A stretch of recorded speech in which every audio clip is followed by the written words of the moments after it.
So we'll make a start. Hello and welcome to this afternoon's webinar titled "Is the Season for Cybersecurity? How to Keep Your Organization Safe." Hopefully you get something out of this. Just moving on. So reminders, a couple of housekeeping rules. You will be muted for the duration of the session, but you can submit questions anytime during the questions function in the WebEx control panel. At the end of the presentation, James and I will try and answer as many questions as possible. If unfortunately we run out of time, we will try and get back to you with any answers. Please, if you do submit your questions, just make sure that all panelists can see those questions. So, like I said, if unfortunately we don't get around to answering the questions, we will email you back. We just need to make a note of those questions. And then the final one there. So, following the presentation, we will email everybody a copy of the presentation slides and a link to the recording as well, so you can go back and watch this at a later date. So as some of you that may have attended previously, IT governance is part of the wider GRCI international group, and we're a one-stop shop for cybersecurity and privacy management solutions. We provide everything from cyber and privacy, from consultancy to learning to software, books, and then through various other solutions as part of the group. These include GRCI law, ITG, publishing, vigilant software, DQM, GRC, and so on. And that's a diagram on the right-hand side that just shows the companies that make up the wider GRCI international group. So moving on. So during the webinar, there will be two voices that you'll hear. It will be myself and James Pickard. So I'll introduce James first. So James is the security testing manager within IT governance. He is responsible for a team of testers who specialize in infrastructure, social engineering, web, mobile applications, and that includes internal and external testing for organizations. And then there's myself. So my name is Cliff Martin. I'm a cyber incident responder within GRCI law. So I'm the lead for cybersecurity and response services within the organization. If you do have any questions, like I said, please put them into the Q&A section and we'll try and answer them at the end. So moving on, so what we're going to talk about during the webinar today, so the 4 points that we are going to cover, is point one, the cyber threats and major data breaches of 2021. So this should just be a recap of the most prolific cyber threats and attacks that have happened this year. Number two, the Christmas scams that cyber criminals will be conducting over the holiday season, just so that you are aware of the things that we think is most important. Number three, how security testing, cybersecurity staff awareness, and incident response can help your organization, and then practical advice on keeping safe online during the holiday season. So next, I will pass on to my colleague James, who will talk over the cyber threats and major data breaches. Thank you. Hi everyone. Yeah, I've got controls. So it's important for us to discuss like the types of cyber attacks that we've seen. So ransomware has definitely been one of the top hitters this year in terms of the disruption and financial cost that it's cost companies to get itself back up and running. Phishing is something that we see on a daily occurrence as well. So these are something that's a constant threat to any organization, really. They can be targeted or spam.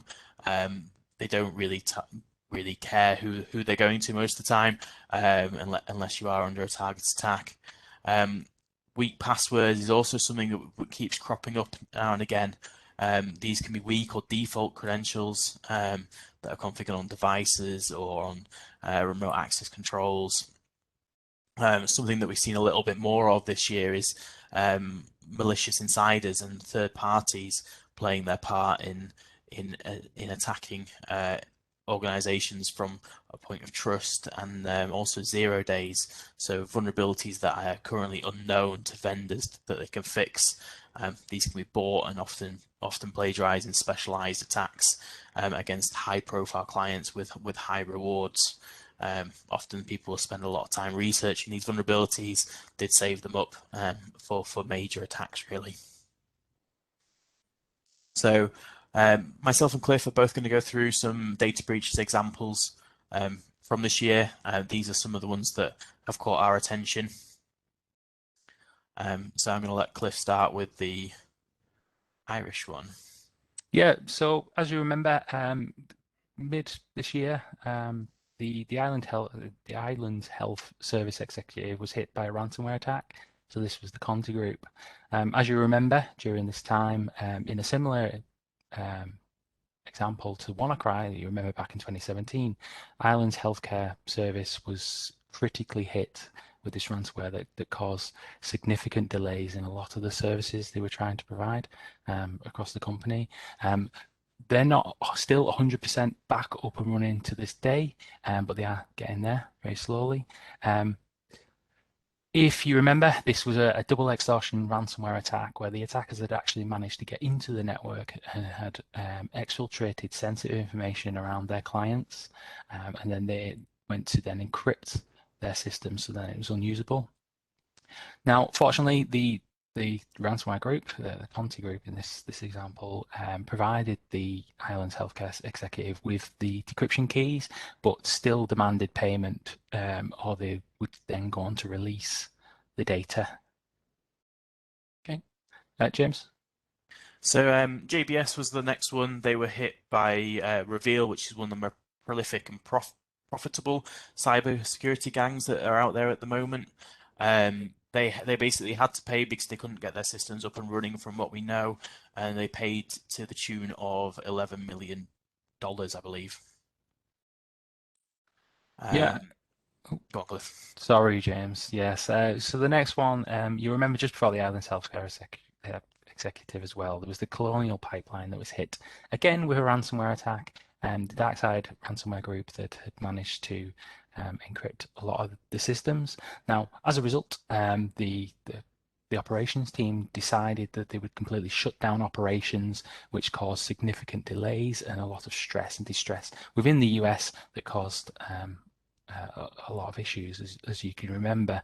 I always remember the pictures on the news of people rushing to fill out their tanks just because they were just worried that they wouldn't be able to do that. Colonial Pipeline did actually go and pay the ransom, but fortunately they were able to get the majority of the money back through the FBI.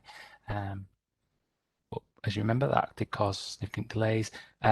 It, following the incident response investigation, it was made clear that the operational side of it wasn't actually affected. It was just a precautionary measure that the organisation taken just to ensure that their safety mechanisms were up and running and working as they should be. And then James, final one. So Bangkok Airlines, there was not too much information disclosed about how the data was disclosed, but there was a lot of personal identified data given, names, dates of birth, emails, traveling records, past traveling records with Bangkok Airways. It didn't appear to affect their operation in terms of their flights and things like that. It seemed to just be a purely data leak, but this is something that will unfold, I think, over time. Like a lot of these things, not much information is actually given away for us to learn from, but they do give snapshots of little pieces of information for us to get a glimpse in what actually happened. Yeah, that's an important point that James made. There isn't a lot of information around any cyber attacks that happen with any organizations. So the more information that you can share, if your organization is hit by a cyber attack, that can obviously help other organizations to protect against and detect and respond to similar cyber attacks. Okay. So I'm going to move on to now. 1 second. Move the screen on the scams and what cyber criminals will be employing over the Christmas period.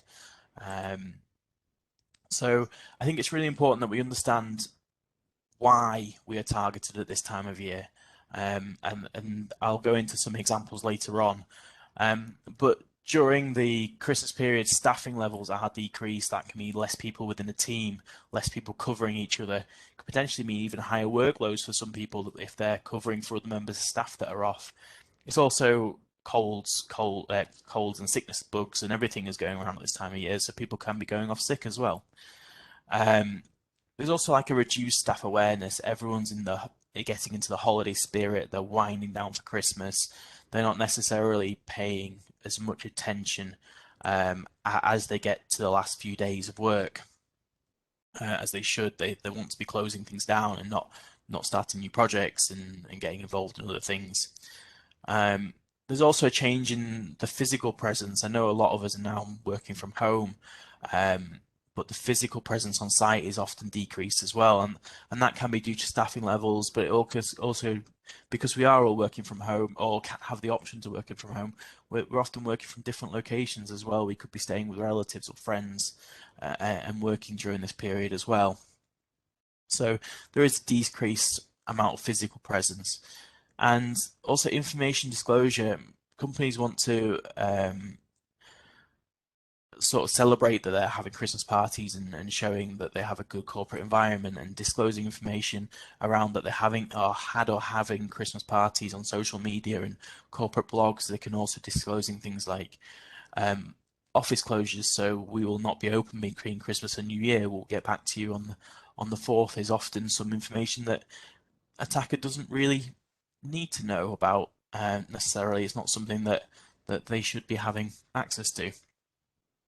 So these are all some of the reasons why we become more susceptible. And then who is performing these attacks? So I've got a sample of potential attackers here. So script kiddies, opportunist attackers, malicious attackers, identity thieves, and cyber criminals. I mean, these people often are like you and me. They have a full-time job. They they'll have time off at Christmas. They'll have more time to put into it. These can be often hobbyists as well, hobbyist attackers. So they can perform the research into looking for new vulnerabilities within certain tools like into Microsoft or onto different SQL databases, or they could be actively looking to make a bit more money over the Christmas period. I mean, everyone's splashing out a bit more cash. They're spending on presents. They're potentially a bit less likely to pick up on these threats because of this. So I'm going to drop down now into some of the examples that I think, or we think, that are going to be exposed this year. So there's going to be a lot of spam and untargeted phishing emails that are going around. These have to target large amounts of people for them to be successful. People are aware of them, but if you hit a large number, you're going to get a percentage of clicks or a percentage of people that submit personal data or bank details. So something that's happening at the moment is a lot of people are getting their Christmas presents delivered. So having someone like DHL reach out to you, saying that you've missed a package, or you can track a link, track your driver. It's often quite apparent to a lot of people, and it's technology that people are implementing, big companies are implementing, so it's something that attackers will look for and will try to impersonate to make it more realistic. Things like fake retailers as well, and adverts. I mean, if a deal's too good to be true, it quite possibly is. Just be careful on the links that you're clicking, the advertisements, and making sure that the advertisements that are there are real, that there'll be a sense of urgency around these. So last minute deals, time limited offers. Also, government scams are important this time of year as well. I mean, we've got the new COVID variant out there, so they'll be releasing information around that. There's been a lot of fake news around it. Things like Christmas parties not happening because of the new strain and or increased numbers, and also Christmas may be cancelled. I mean, that's a big hit for people, and it is likely to induce people into clicking them. Something else that's being imposed is e-Christmas cards. Obviously, everything's going online, so e-Christmas cards are a massive thing. But these e-Christmas cards can contain malware. An attacker can send large numbers of e-Christmas cards with malware through to your personal inboxes, but also your corporate inboxes, potentially implementing like a CEO or a friend. They're often not from trusted domains. It's a domain that you not recognize, but it's a Christmas card, so you kind of want to have a look and see who it is. And then moving on to the more targeted attacks, we can quite a few attackers, or an approach to attacking, is to send a large number of emails out to all your staff with sort of a generic line that's not going to get picked up, or and looking for the out of offices. So when you get an out of office, what information are the people disclosing within their out of offices? Are they disclosing when their return date is? Are they disclosing information on who to contact in the case that you're not there? And they can use this information. They can use this information either to impersonate, for example, myself. So, Cliff, can you action this report for me whilst I'm away? And they'll copy a similar domain to the IT governance site, and they'll be trying these sort of attacks against you. But they can also do it in a way of referring to somebody else. So this could be from another internal user point of view, or from a client saying, can you action this on James's behalf? I can see he's out of office till the 4th. We need access to this document, or we need this change made. And they could be putting links in here in order to capture your sensitive data, like credentials or bank details. It depends on the theme of it. Can you action this sort of order form, or process this payment for me?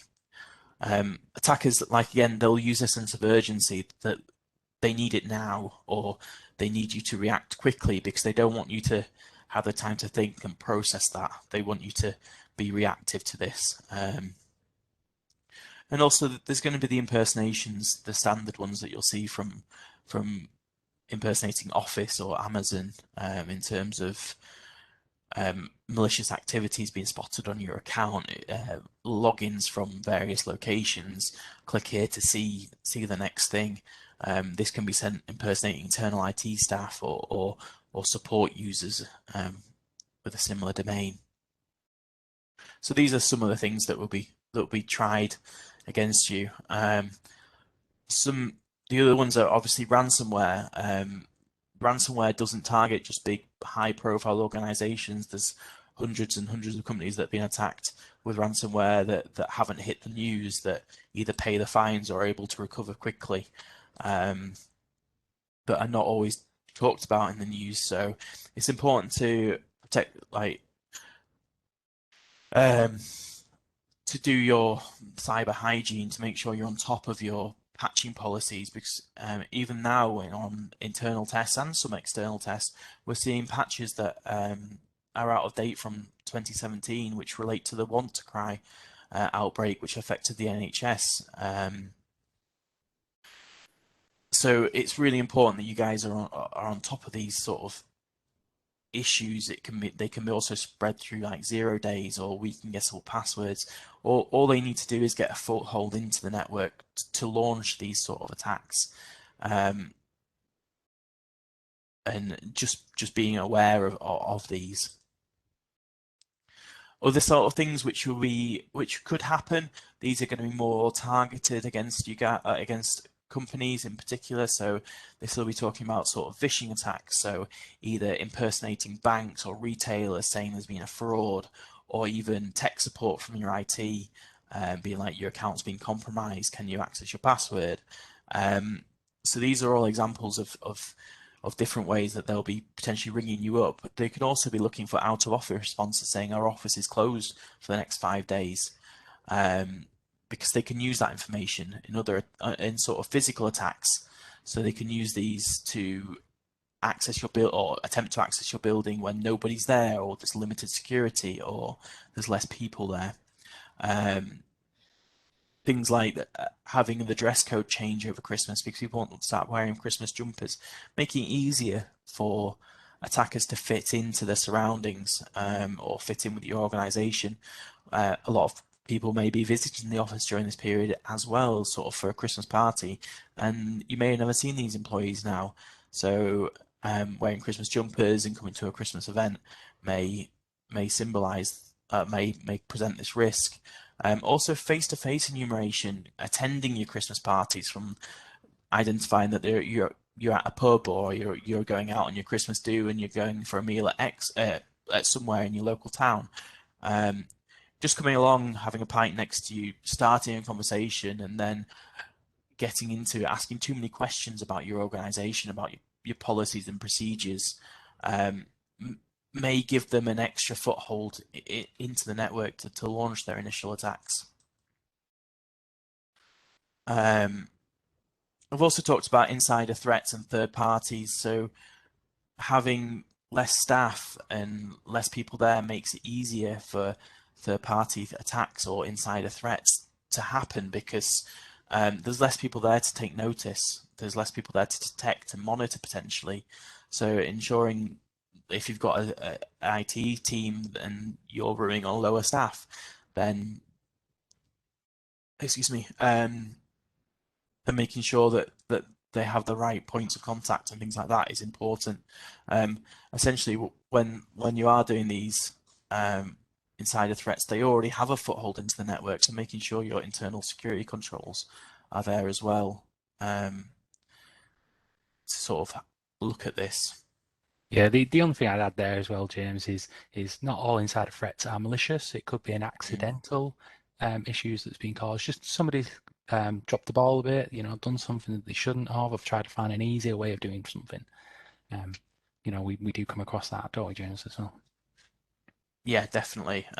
It could be someone just sharing data without them knowing, or sending it to the wrong email user. So typing in Cliff and then it going off to a client instead of an internal user. These are quite easy to do on people's phones. When you're not paying attention, you could be a little bit merry, and that can start a data leak. Yep.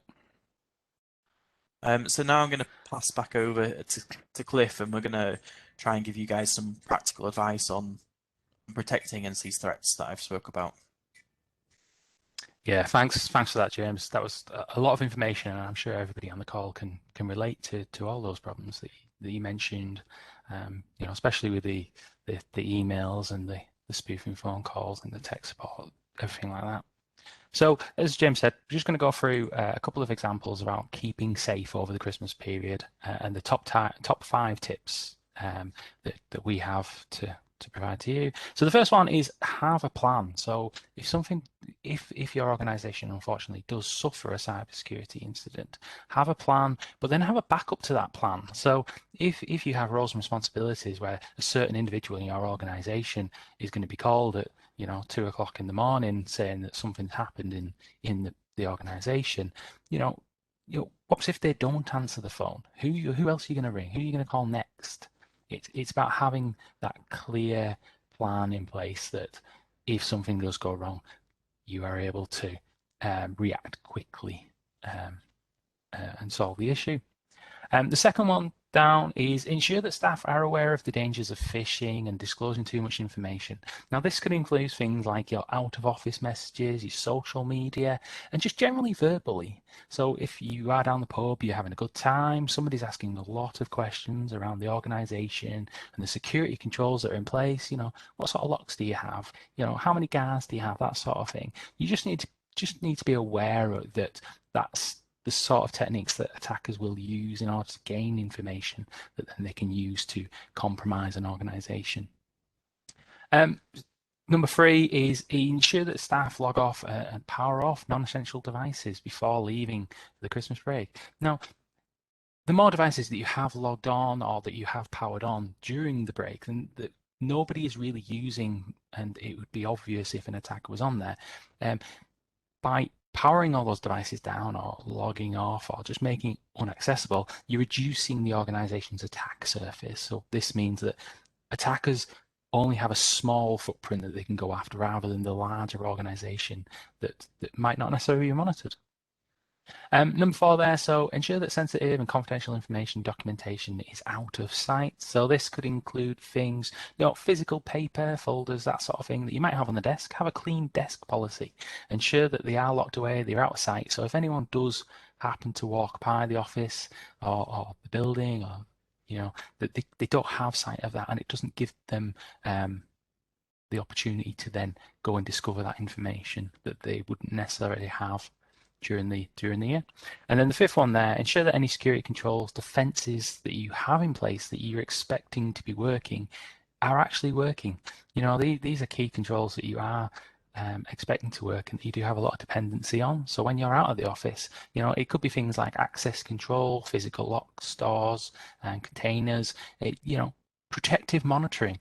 If something did happen on the organization, would you actually know, or would it be a case of once you get back in the office, then you would discover? By that time, the attacker could have been on the network for weeks before you actually realize, and that's obviously not a good place to be in terms of where an organization would like to be. So they're the top 5. They go hand in hand with what James was saying before. So I just want to move on to how can we help from a GRC International and IT governance perspective. What services do we provide and can clients look to? So the first one is all around training. It's making people aware of the dangers and ensuring that they do have that fundamental knowledge and training that then they can then incorporate into the organization and how they behave. And that includes things like general cybersecurity, information security, GDPR, ISO 27000 series, and various others. As you know, IT governance provide a whole host of training that organizations can look to do depending on your needs. The next one there is obviously test your system. So I mentioned one of the top tips was around testing your controls and defenses that you have in place. So as mentioned right at the beginning, so James, he's responsible for the penetration testing team within IT governance. They do a whole host of testing exercises which will help you in order to ensure that your organization is safe and secure. Not just at Christmas, but throughout the year. This can include internal, external, social engineering, phishing, web application and various other stuff. If you are interested, you just need to get in touch with the IT governance and we can arrange a scoping call. So moving on to the next one. So tracking your data is tracking how your data is used. So within DQM, IT governance, we do provide a service called Breach Track, which is a capability that we can put into an IT network organization, which will alert you in the event that your organization has been compromised and that data has been exfiltrated. It's a bit like dummy data that can then be used to, as I said, determine or identify if the organization has been breached. And then the 4th and final one there is all around cyber incident response. So it's ensuring that you do have the capability to protect against, detect, and respond to a cyber incident. Now, this will include your policy, your plan, any playbooks that are relevant to the top risks or threats to your organization. And it's also about ensuring that you have rehearsed the plan, and ensuring that everybody is aware of what they should and shouldn't be doing during that incident. Because as you can imagine, if you haven't been through an incident, it's a very stressful situation. So in the same way that a pilot will constantly test their ability to fly, so must your incident response team, so that it becomes second nature in the event of an incident, and ensuring that the organization is back up and running as quickly as possible. So some of the key packages that we do provide, and this is just a small sample, and some that are relevant to what we have talked about in this webinar. These include the web application, the phishing staff awareness, and we do a practical exercise as well, which James and the team do. We've also got the GDPR email misuse staff awareness course, network infrastructure penetration test, that's internal and external, and then we've also got the cyber incident response service as well, which you can have a look at. So if you are interested and you do want to speak to somebody within the organisation, here's the contact details for both IT governance and GRCI law. Please just get in touch. We'll answer any questions that you may or may not have. You may have, not may not have, because we don't know if you don't know what we don't know. And then next is general questions. Now, I noticed that it is 29 minutes past 4, so we have overrun a little bit. So if you do have any questions, please put them in the Q&A box, and we will make a note for them, and we'll try to respond to your question with the answer if we know it. So with that, thank you very much for attending today. Me and James do appreciate it, same as the team as well. I hope you all have a wonderful afternoon and a very Merry Christmas and New Year. Thank you very much, and bye. Thank you.